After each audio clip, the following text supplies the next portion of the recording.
ये किसने तोड़ दिया यार? बच्चों, ये दरवाजा किसने तोड़ा कबर्ड का? इधर आओ जरा सारे।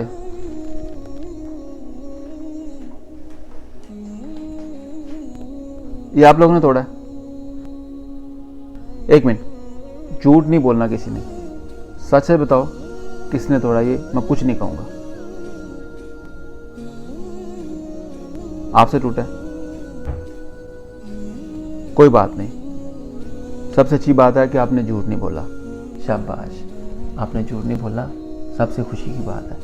लेकिन अपने घर की चीज़ें भी ख़राब नहीं करते, ठीक है? इस्तेमाल करते हैं एहतियात से और उनको ख्याल भी रखते हैं, ठीक है मेरे बेटा? शाबाश, चलो शाबाश। ओके बाबा जी, आज ना कबर्ड का दरवाज़ा तोड़ा, लेकिन आपने उसको कुछ कहा नहीं। बुलाया था बेटा उनको, दोनों भैया को बुलाया था और उसने बोला उससे टूटा है। सबसे अच्छी बात है कि उसने सच बोला, उसने झूठ का सहारा लेके बचने की कोशिश नहीं की। सबसे मेन चीज़ ये है। बाकी दरवाज़ा मुझसे भी टूट सकता था, आपसे भी टूट सकता था, किसी से भी टूट सकता था।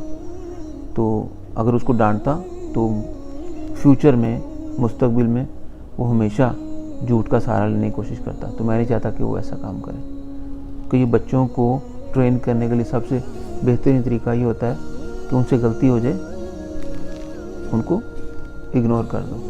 अगर उनको हम डांटेंगे तो वो हमेशा फ्यूचर में जाके फिर झूठ बोलेंगे, फिर उसी तरह ज़िंदगी चलती रहेगी, ठीक है?